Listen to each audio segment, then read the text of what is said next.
My name's Mia Lawson, 32 years old, digital marketer by profession, and apparently free content for my ex-boyfriend's followers. It's funny, isn't it? The person who says he loves your vulnerability usually just loves how it performs online. When I met Caleb, he wasn't famous. Just another guy with a camera and a dream, talking to 50 followers about living authentic. He had that easy charm, warm eyes, soft voice, the kind that makes you think he actually listens. I was fresh out of a long relationship, tired of men who hid their emotions. Caleb was different. He wanted to feel. Or at least, that's what he sold me. We met at a small content creators event in Portland. He was giving a talk on emotional storytelling in social media. I remember sitting there, nodding, thinking, wow, he actually gets it. Afterward, he walked straight up to me, smiled and said, "You have this calm energy. I'd love to collaborate." 2 weeks later, I wasn't just collaborating, I was in love. He made life feel cinematic. We'd film Sunday morning coffees, random road trips, even arguments that somehow looked artistic under warm filters. "People love honesty," he'd say, kissing my forehead as the camera blinked red. I believed him. The first time he posted a clip of me crying, it didn't even feel wrong. I'd had a bad day, missed a deadline, got overwhelmed, started tearing up while he was vlogging. The next morning, the clip was up. Greater than star raw moments matter.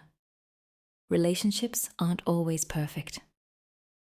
The comments flooded in. "Protect her at all costs.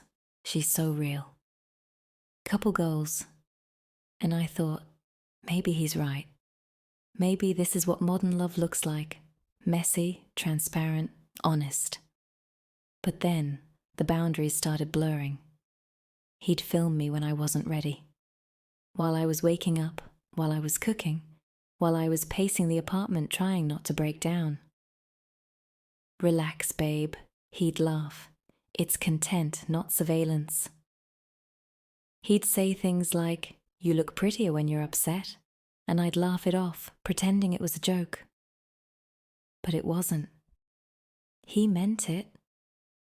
One night, we fought, really fought, about his obsession with numbers. I told him I felt exposed, that I didn't like being filmed during private moments.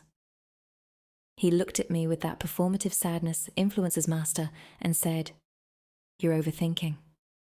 People relate to you. You help them without my consent," I said quietly.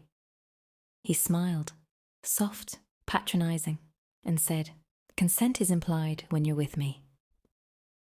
That was the first time I felt afraid. But I stayed. Because leaving meant starting over again. Because I thought maybe I was being dramatic. Because every time I tried to pull away, he'd post something sweet. A photo of us with a caption like, "She's my calm in the storm." The world thought we were perfect. They didn't see the cracks, the deleted comments, the edited clips, the staged surprises that weren't surprises at all, just scenes. Then came the night everything changed. I'd just lost a big client at work. My anxiety was through the roof. Caleb saw me crying in the kitchen, mascara smudged, hands shaking. And instead of hugging me, he picked up his camera. "Babe," he whispered, lens inches from my face. "This is raw. This is beautiful. Turn it off," I begged. He didn't. The red light blinked. The next morning, that clip was online, captioned. "POV. She says she's fine, but her eyes say otherwise. Her mental health, inauthenticity." It had 500,000 views in 12 hours. My co-workers saw it. My family saw it. And Caleb? He sat there smiling, saying, "You went viral." That's when it hit me. I wasn't his partner. I was his content. If you've ever been betrayed by someone who turned your pain into their profit, stay till the end. Because I didn't delete my account. I took his instead. The video reached 1 million views by the weekend. Every comment was a knife. Strangers calling me brave, broken, beautiful. But no one asked if I wanted to be seen that way. Caleb loved it. He started giving interviews about vulnerability in modern relationships. My breakdown was his brand. The sponsors came rolling in: mental health apps, couples podcasts, even merch with my crying face and the words, "It's okay to not be okay." I told him to take it down. He said, "Mia, this is our breakthrough." Our Like My Humiliation was a shared accomplishment. I couldn't step outside without someone recognizing me. People whispered, "That's the girl from the video." Not Mia, the girl from the video. My own name became secondary to my sadness. I stopped answering calls, stopped leaving the apartment. And every time I shut down, Caleb filmed it. "People need the full story," he'd say. "We can't stop now." That night, I scrolled through his analytics while he slept and realized how deep it went. He'd monetized every clip, each tear, each fight, every apology, worth thousands. Even my voice, when I begged him to stop, was background audio in his raw confessionals. That's when the switch flipped. I wasn't crying anymore. I was calculating. I started documenting everything, every upload, every clip, every lie.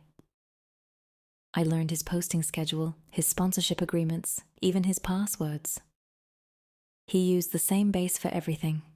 Our anniversary date. Typical. One night I found the folder labeled Drafts. There were videos I'd never seen. Footage of me sleeping, showering, laughing alone. My privacy had been shredded for clicks. My hands were shaking, but my mind was ice. I copied everything. To my drive, to an encrypted folder, to 3 separate accounts. Then I deleted his access. I didn't touch his phone, didn't alert him. I wanted him to think nothing had changed. For the next week, I acted normal. I let him post. I smiled in public. I even laughed when he joked about our brand. He thought he still controlled the story. But the story was about to change hands. I reached out to every brand he'd partnered with, calmly, professionally, and shared unedited clips. No filters, no music, just Caleb manipulating me, yelling between takes, rehearsing lines to look sincere. I added timestamps, proof of non-consensual filming, and monetization records. The first sponsor dropped him within 24 hours. The rest followed like dominoes. When his followers noticed his disappearance, I made my first and only post. Just one line over a black screen. Greater than, he recorded my breakdown for likes.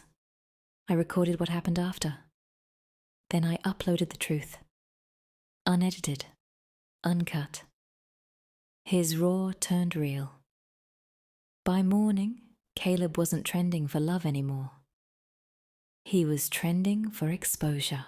By the time Caleb woke up, his world was already on fire. The sponsors were gone, his management had cut ties, and his name was plastered across every social feed. Not under hashtag relationship goals anymore, but under hashtag emotional abuse exposed. He stormed into the living room, waving his phone like a weapon. "What did you do, Mia?" I looked up from my coffee and said, "Exactly what you did." I just hit upload. He froze, the first time I'd ever seen him speechless. The same man who edited my pain into highlight reels suddenly couldn't find words. Within hours, news outlets picked it up. Influencers dissected the scandal, podcasts debated ethics in online storytelling, and everyone wanted my side of the story. But I didn't say a word. Not yet. I didn't need to. The footage spoke louder than any apology ever could. Still, it was chaos. My inbox flooded. Some people sent love, others sent hate. "You're brave," one message read. The next said, "You ruined his life." Funny how the world can't decide who the villain is when a woman stops playing victim. Meanwhile, Caleb's empire collapsed. The platform suspended his monetization, pending investigation for privacy violations. His authentic content had turned into evidence. His fans tried defending him, until the unreleased drafts leaked, the ones showing him mocking me between takes, cutting my sobs to fit a trend. There was no coming back from that. But I didn't celebrate. I stayed quiet, watching the same feeds that once destroyed me now devour him.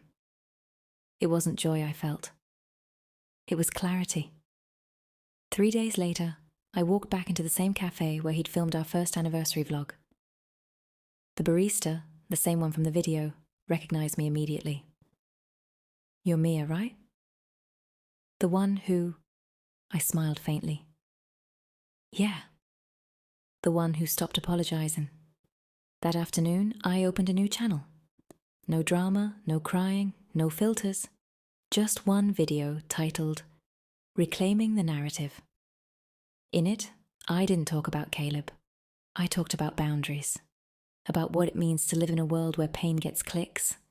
I told people how easy it is to confuse vulnerability with exploitation. And I promised one thing: if someone ever tries to sell your story without consent, make sure you're the one who profits from the ending. The video exploded overnight, not because it was dramatic, but because it was honest. Women started messaging me, saying they'd been filmed without permission, manipulated, edited into someone else's version of reality. I realized then, my story wasn't unique. It was systemic. So I did what Caleb never could. I turned authenticity into advocacy. I built a platform to protect creators, to teach consent, to demand accountability from influencers. The irony wasn't lost on me. I'd gone from being the crying face in his thumbnail to the face of something real. Sometimes revenge isn't rage, it's reclamation. And that's exactly what I did. 6 months later, I was standing on a stage in Los Angeles, same city where Caleb once told me I'd never make it without him. Funny how life comes full circle when you stop waiting for someone to hand you permission to exist. The event was a media ethics summit. Rows of cameras, flashing lights, and hundreds of faces staring back at me. My palms were sweating. My heart was steady. I wasn't nervous. I was ready. They introduced me as Mia Carter, founder of the Consent Project. Applause filled the room. Not for fame, not for pity, but for a woman who refused to stay silent. I walked to the podium, looked into the crowd, and started with one line. Greater than, my pain was once someone else's content. Now it's my cause. You could hear a pin drop. Then I told them everything. Not the edited version Caleb sold online, but the truth. The small humiliations. The loneliness that comes after public betrayal. The strength it takes to rebuild your identity when millions have already decided who you are. By the time I finished, half the room was crying. The other half was standing. Afterward, a young woman approached me, maybe 22, trembling as she spoke. "He used to film me too," she whispered. "But seeing you made me feel like maybe it's not too late to take it back." I hugged her. "It's never too late," I said. "You own your story now." That night when I got home, my phone buzzed with a message from an unknown number. It was Caleb. "You won, Mia? Happy now?" I stared at the screen for a long moment. Then I typed back, greater than I didn't win. I just stopped losing and I hit send. I closed my phone, opened my balcony door, and stepped outside. The city lights flickered below. Same skyline, different life. For the first time in years, I felt peace. Not the kind that comes from forgiveness, but the kind that comes from freedom. People still ask me if I ever regret exposing him. I don't. Because I didn't destroy him. he did that himself. All I did was show the truth. And in a world obsessed with filters, sometimes truth is the most dangerous thing you can post.